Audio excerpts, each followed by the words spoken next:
Hello everyone, welcome back to my kitchen. We are here to do another recipe today.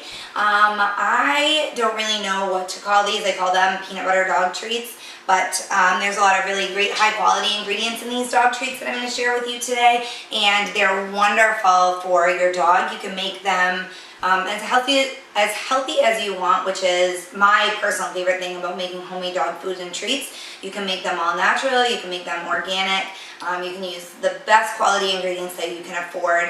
So I'm going to show you how to make these dog treats today. They're fairly simple. The prep time usually takes me about 20 minutes, and then of course you have to bake them. So they are a bit time consuming, but this recipe, depending on how small you cut the treats, usually I get about between 3 and 4 dozen cookies out of this. So it's time consuming, but you get enough treats to last you for a little while. So I'm going to go ahead and jump right in and show you how to make it. In this bowl I have mixed 2 tablespoons of oil. You can use vegetable oil, canola oil. I used olive oil. So 2 tablespoons of oil and 1 tablespoon of honey. I do recommend using raw honey only because the stuff that you get in the little bear-shaped bottle at the grocery store, that has been processed and it's not nearly as healthy for your dog. So I use the raw honey. I'm going to take 2 eggs and crack them in this bowl with the oil and the honey.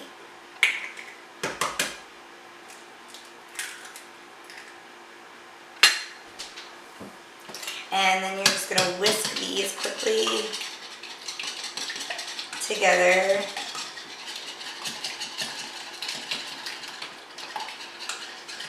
You'll notice that it looks a little funny. It's the oil, just like when you mix it with water, it just doesn't mix normally with the eggs, so it looks a little almost like a creamy texture. So there's that. That's all. So you just whisked the oil, honey, and 2 eggs. It's 2 tablespoons of oil, 1 tablespoon of honey, and 2 eggs. Those are all set. You can see that I have my stand mixer here. You can make this recipe by hand. You can mix it by hand, or you can use a handheld mixer. You just want to make sure that you have the dough paddles, which I have here. I'll take them just to show you. They're not the traditional mixer attachment that you're used to, so make sure that you have those dough attachments for your mixer if you're using, whether you're using a stand or handheld mixer. And you can also do it by hand. It's just this dough is really a tough dough, so you want to use a regular mixer to save that stress on your arm and your shoulder if you can. And then in the mixing bowl I have measured out 2 cups of wheat flour.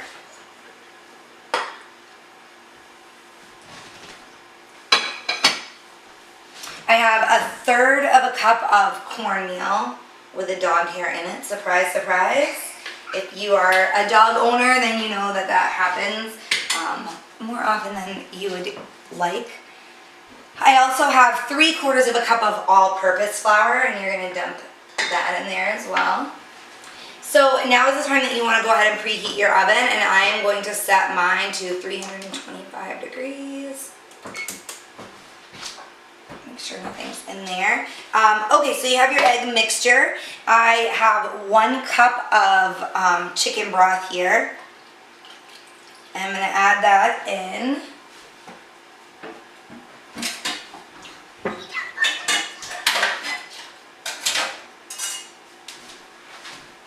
Go ahead and whisk that together.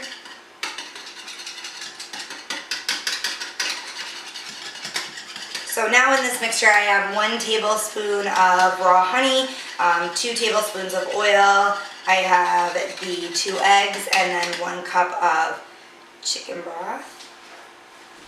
I also recommend if you buy your chicken broth to get the reduced sodium.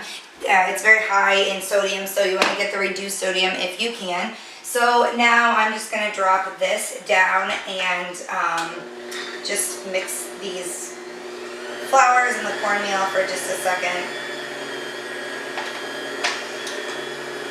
to blend those a little bit. Okay, then you can add your egg mixture. and continue mixing that.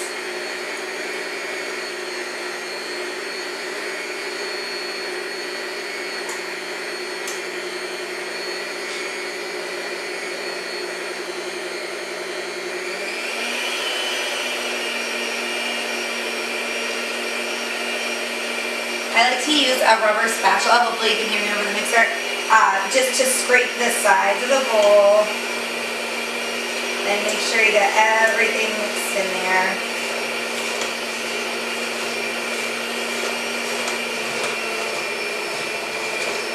You'll notice the dough starts to get really tough, and that's why I recommend it again that you use the mixer instead. Now when that starts to form a dough, you're going to add your last ingredient, which is 1 cup of peanut butter. You're going to add that to this mixture and then mix it all up to form a dough. I'm going to go ahead and do that, and then I'll come back and show you guys what to do once you have the dough. Alright guys, so now you've got your dough, and I have gone ahead and put about half a tablespoon of flour on my countertop here.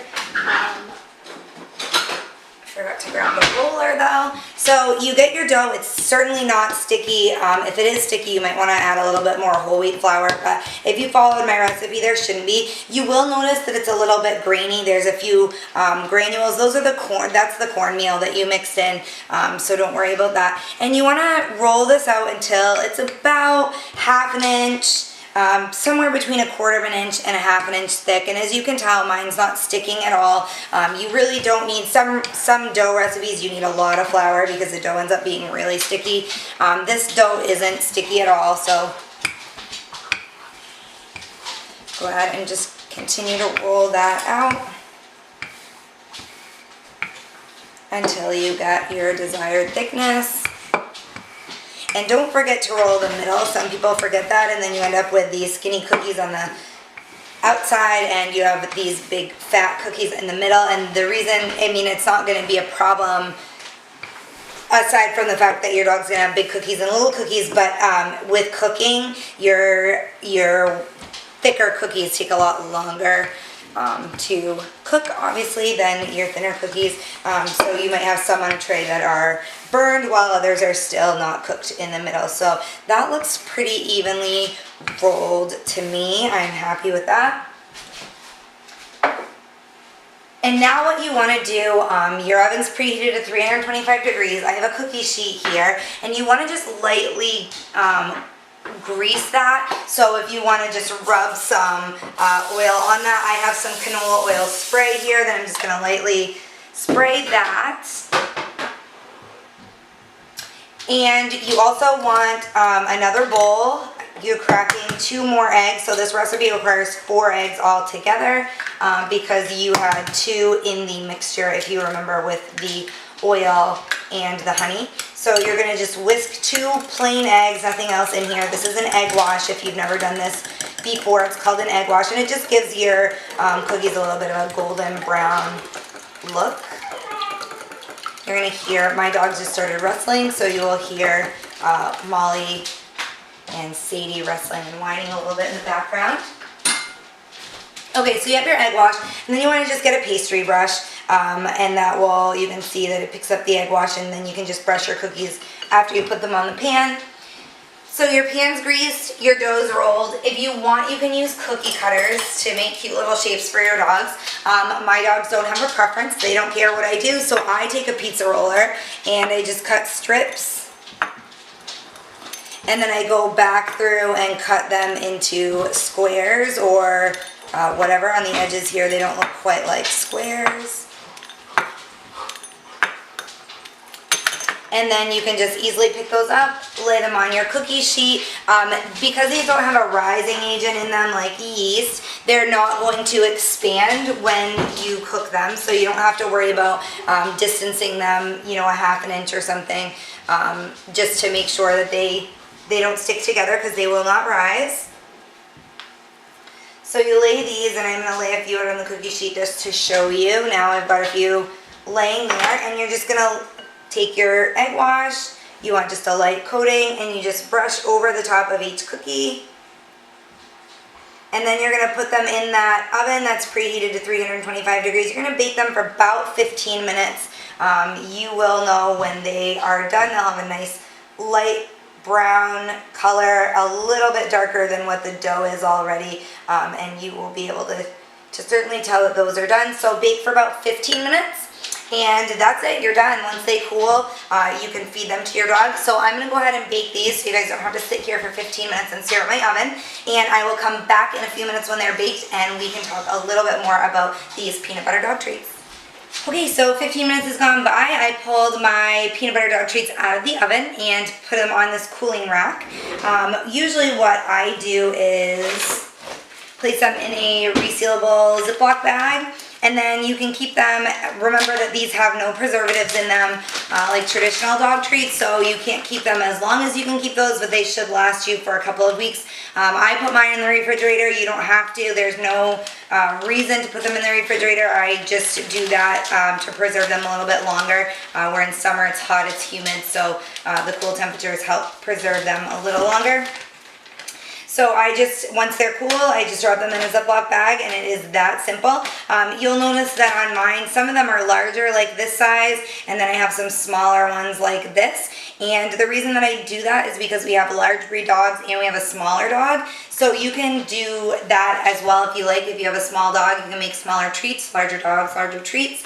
That's one of the benefits of making homemade dog treats, is that you can cater them to your dog's individual needs. So I love these peanut butter dog treats. They're easy to make. The prep time takes a little bit of work, but they are wonderful and they last you for a while. So like I said, you get between 3 and 4 dozen dog treats depending on how big you cut them. If I made all small dog treats, I would probably get closer to 5 or 6 dozen. And when I make larger treats, it's usually closer to the 3 or 4. So they make quite a bit of treats. They are fairly cheap to make. They're definitely an affordable biscuit compared to what you would buy,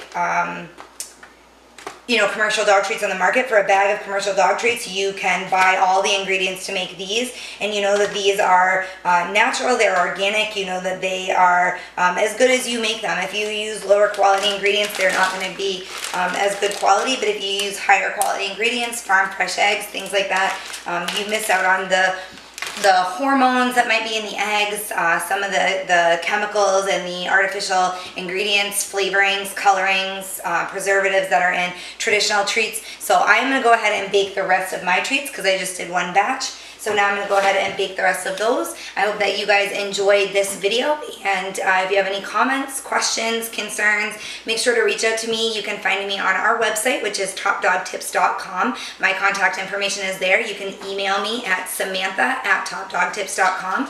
You can find us on social media. We are on Facebook, Twitter, Google+. You might be watching this on YouTube. Any way that you leave a comment or a question, it will get back to me and I will get back to you. So if you enjoy this recipe, let me know. If you have other recipes to share, I would love to hear those as well, and I may feature them in one of my upcoming recipe posts. So share away, guys. I love to hear from you, and I will see you guys back next week with a great dog food recipe for you. Thanks, guys. Have a great day.